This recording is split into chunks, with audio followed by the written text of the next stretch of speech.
This is why we have seen Kabir singing. This is why we read the poetry of Rumi that we read. That is the love of the highest order that they have experienced. And it is why this human life is said to be the biggest blessing, the biggest opportunity, and the most fortunate event to happen to me. अब कान दास यूं पकड़ ले तो परमात्मा की प्राप्ति है, कान यहाँ से आके यूं पकड़ ले तो प्रेम की प्राप्ति है। बात एक ही है। जिसे परमात्मा से समझ आ जाए वो कान यूं पकड़ सकता है, जिसे ये प्रेम वाली बात समझ आ जाए वो यूं पढ़ कर सकता है। पर बात यह है कि जिन प्रेम कियो तिन्हीं रब पायो। ये बात सत्य है और बार बार झलक मिलती है। जो कण कण से शिक्षा सदगुरु माता जी ने हमें इशारा दिया कि कण कण से शिक्षा है। थोड़ा सा प्रेम मेरा यार है रब वर्गा, थोड़ा सा प्रेम किसी से जिसे जानते भी नहीं, बस दूर से प्रेम हो गया, जीवन बदल जाता है। तो यहां ये परमात्मा जो सोर्स है प्रेम का, स्रोत है प्रेम का, this love, this eternal love, and this comes with the grace of the सतगुरु। भक्ति तभी प्रेम है। भक्तों ने सिर्फ और सिर्फ प्रेम की बात की है, क्योंकि प्रेम के अलावा कुछ है नहीं। पर जहां जहां भी बुद्धि, इंटेलेक्ट ज्यादा आने लगता है, वहां जो हृदय है, दिल है, वो कमजोर पड़ने लगता है। क्योंकि बुद्धि को प्रेम समझ नहीं आता, तो वहां लॉजिक्स, तर्क, वॉल्स, मैकेनिज्म्स, वहां ये सवाल। और कई बार इसकी वजह से ही इन भावों से वंचित रह जाते हैं, इन बातों से वंचित रह जाते हैं। जो पाना था उसे पा नहीं पाते हैं। और इसीलिए फिर ये अलग अलग तरीके से सदगुरु हमें समझाते हैं। कान कभी वहां से पकड़ते हैं, कभी यहां से पकड़ते हैं कि हृदय अभी दूर है, तो इसकी बुद्धि को हटाने में जरा इसकी मदद की जाए। दास ने कहीं एक बात पढ़ी कि ये जो इतने ग्रंथ लिखे हैं, हर ग्रंथ का लगभग, हर शास्त्र का लगभग सार या बात तो एक पंक्ति में ही हो जाती है। हम पढ़ते हैं कि आद सच जुगाद सच, है भी सच, नानक होसी भी सच। तो दास ने जहां पढ़ा वो कहते कि इससे ज्यादा कहने की जरूरत ही क्या थी गुरु नानक देव जी को। सब कुछ कह तो दिया, यही पूरे का पूरा सार है, यही पूरा ज्ञान है। कहने की क्या जरूरत है? पर कहा क्या क्या नहीं कहा, कितना कितना नहीं कहा। क्योंकि इंसान इतना सरल रहा नहीं, इतना सीधा रहा नहीं।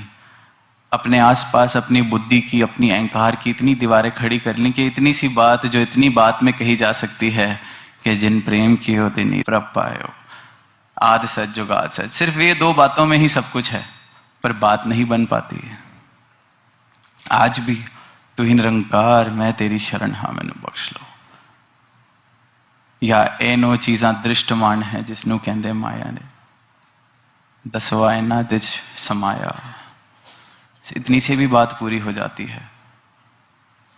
कहते हैं that when Lord Buddha attend enlightenment, he went into silence, he vowed silence. And the story says that angels from heaven came and begged him that don't do this injustice. You can't go silent. You have attained the highest possible state. You have attained nirvana, and you can be the guiding light. Your words will be the guiding light. And Buddha says that I don't see any use of words. Those who are awakened and are trying to find this, they will find their way. They don't need my words. And the ones who are sleeping, my words won't wake them up because they've decided to keep on sleeping. But the story says that the angels folded their hands and requested that there is another set of people who are not in that deep slumber but are still asleep. And your words will awaken them, and your words will enlighten them. And then we've seen the Dhampad, Buddha spoke so much, enlightened so many.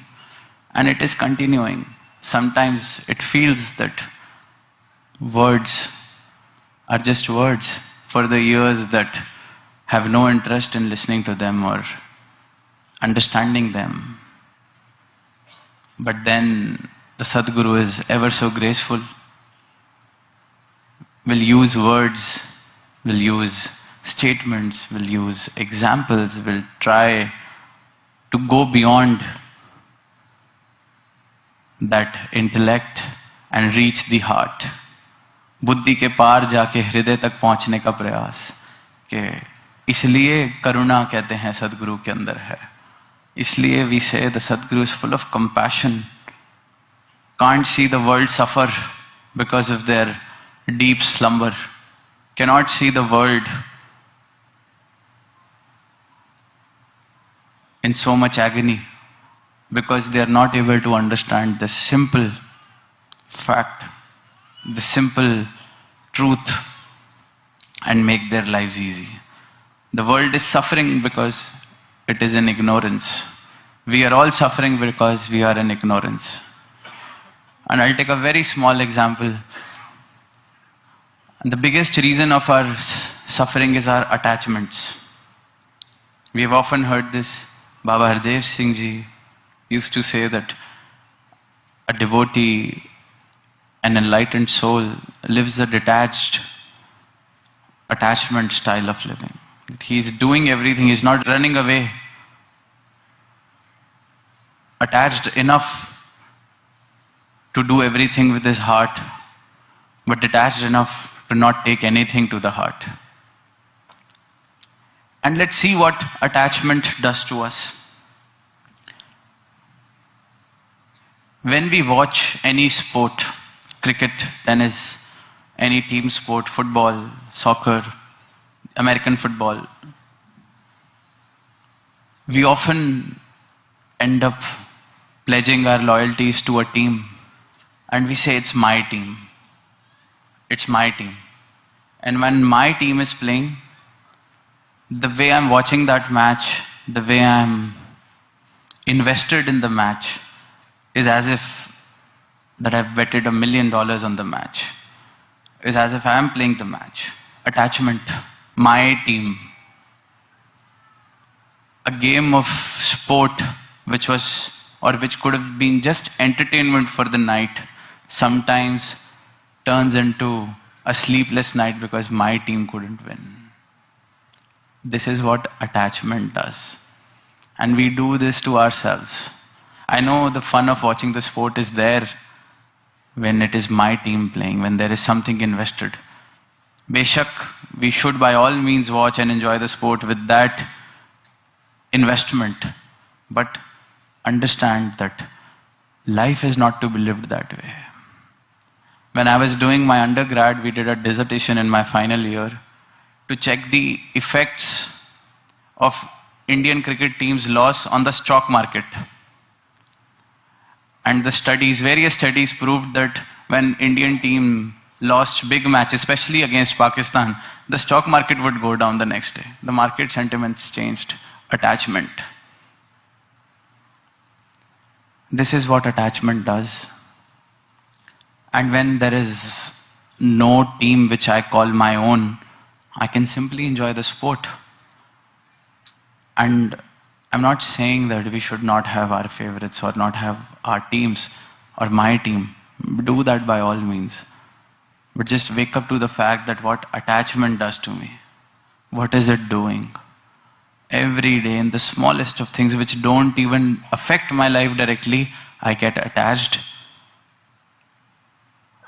and I get far away from peace. I take myself far, far away from peace, from the state which the Buddha said is the path of the middle path, madhyam marg, जो भक्तों का मार्ग है, detached attachment, अनासक्त आसक्ति, कीचड़ में कमल की तरह संसार में इस प्रकार रहा जाता है जैसे कीचड़ में कमल रहता है। तो ये है ज्ञान, ये है ब्रह्म ज्ञान। अब परमात्मा कह लें, खुदा कह लें, अल्लाह कह लें, या प्रेम कह लें, या दुख का अंत कह लें, आनंद कह लें, जो शब्द पसंद आता है, जिस शब्द को सुन के लगता है कि हाँ ये मुझे चाहिए, ये मिल सकता है। परमात्मा जो ढूंढ रहा है उसे परमात्मा मिल सकता है, आनंद जो ढूंढ रहा है उसे आनंद मिल सकता है, शांति जो ढूंढ रहा है उसे शांति मिल सकती है, दुखों से जो हरना चाहता है उसे दुखों से छुटकारा दिलाया जा सकता है। विधि एक ही है, ये ब्रह्म ज्ञान। जो नाम मेरे हृदय को पसंद आता है, हाँ कि परमात्मा नहीं चाहिए पर आनंद चाहिए, आनंद लेने आ जाइए। परमात्मा नहीं चाहिए, शांति चाहिए, शांति लेने आ जाइए। जब मिल जाएगी तो ना परमात्मा बोलने में दिल को प्रॉब्लम होगी, दिमाग को प्रॉब्लम होगी। जैसे दास को इस वक्त नहीं हो रही, परमात्मा को शांति भी बोल पा रहे हैं, आनंद भी बोल पा रहे हैं, प्रेम भी बोल पा रहे हैं। क्या फर्क पड़ता है, बात तो इस एक की हो रही है। जब तक ये बात पता नहीं है बात किसकी हो रही है, तो गुस्सा आ सकता है, मेरे परमात्मा को शांति कैसे बोल दिया, मेरे परमात्मा को तौहीन कर दी मेरे परमात्मा की। जिसको लगता है परमात्मा की तौहीन हो सकती है, वह परमात्मा को जानता नहीं है। यह अज्ञानता के हम प्रमाण देते हैं जब हम ऐसी बातें करते हैं। तो क्योंकि आवाज दी जा रही है, और खासकर वेस्टर्न वर्ल्ड में पूरे 15-16 दिन यही सुना है कि यहां भक्ति समझ नहीं आती, या इंटेलेक्ट ज्यादा है, बुद्धि का प्रभाव ज्यादा है। तो इसलिए आज दास ने कहा कि इस टूर का, नॉर्थ अमेरिका का आखिरी समागम इस वर्ष का, इस यात्रा का, तो कहा जाए, बताया जाए, ताकि आगे भी आवाज दी जा सके। कोई नहीं, परमात्मा नहीं चाहिए तो जो चाहिए वो ले लो। तो अरदास यही कि जिस जिस जीवन में ये दात आई है, वहां इसकी कदर, इसका एहसास इस कदर बसे कि एक क्षण भी, एक पल भी दूर ना हो इससे। और जहां